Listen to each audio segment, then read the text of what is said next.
was the feeling being back today? Yeah, it felt good to be back with the guys and just hear the plays in the huddle and just be able to throw the ball a little bit, move around a little bit. Sometimes when you're just all cooped up, you miss the feeling of being out there. And so obviously there's a lot of hurdles I got to continue to accomplish to return to play, but this is a big step for me, and getting back on the field is being out here with the guys. Earlier than expected, you feel comfortable? Yeah, then that was the biggest thing, was making sure that I was comfortable and the team was comfortable with pulling me off the six and putting me out there on the field so we don't have any setbacks. And so, like I said, there's a whole list of accomplishments I still have to pass in order to be ready to play, but this was a big first step for me, and getting back out there. You don't see any risk about being back early like that? Obviously, there's always potential risk, but anytime you go out and play football, there's going to be a risk of getting injured. So it's just the comfort in how you feel. I think I know my body best, and I know how it feels. And so when I do feel 100% and ready to roll, that's when we'll have that conversation. But like I said, it's just baby steps right now. And sometimes you have an injury and you feel confident in it, and then you get in the game and bullets start flying, and you forget about it, or you can re-injure it. So we're just trying to make sure we're doing all the right steps in order to not prolong this, but I was just excited to be out there with the guys today. Yeah. How strange was it to just watch the practice and not throw any balls?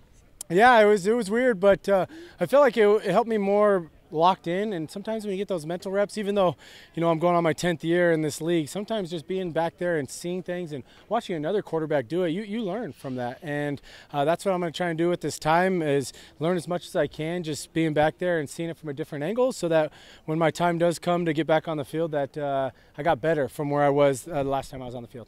Can you walk me through how you helped the young guys, in preparation for last week? Yeah, I think the biggest thing is just kind of going through reads and talking through plays. We meet every morning, quarterbacks and receivers, and we watch film and talk through those things. And to get those younger guys, especially guys like Davis and Caleb, who are the backup quarterbacks, just get them familiar with the defense they're going to face, so that when they drop back and they can confirm, they can see the things that we talked about. So, but what they do on the field is all them. I try to do as much as I can to feel engaged and feel a part of the team, and that's by helping them through whatever they need. But also, I find it you don't want to be overbearing. You don't want to be all in and talking too much. Sometimes guys got to figure it out on their own and what works for them.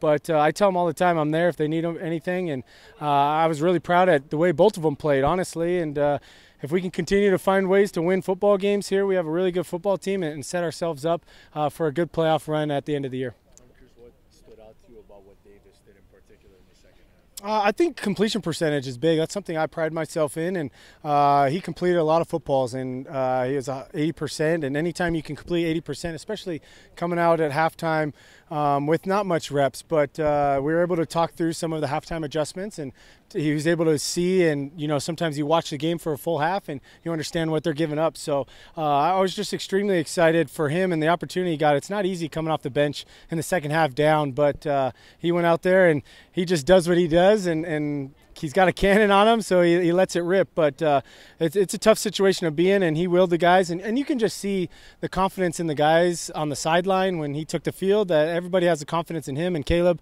that they can win games. And we saw that last year when I went down and missed 2 games. We won both of them. So there's a lot of talent in this room, and there's a lot of talent in our quarterback room. And I think you said it best last year, this is one of the deepest and most talented quarterbacks room, and I stand by that.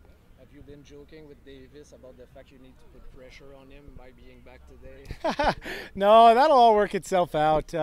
Honestly, it's his time to shine, and he's waited his time. And for me, it took me 5 years to get my first start, and so it's his 3rd year in the league, and he gets his first, hopefully, start coming up this week. And so anytime you got a guy who's grinded and grinded and grinded, it's always fun to see those guys play. And so for me, I'm not going to rush anything back. I want to take my time, because what's the point of me rushing back to sit out for another 6 games or whatever, right? So you got to be smart with it, but also you just got to know your body. But I'm excited for what Davis and Caleb are capable of doing, and then hopefully I can pass some of the checklists, and maybe I can see some time as well. Thank you. He's feeling better.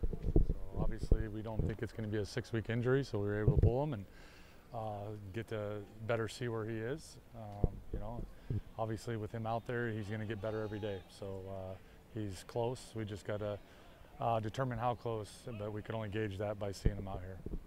But you're looking more for next week, maybe? Well, you never know.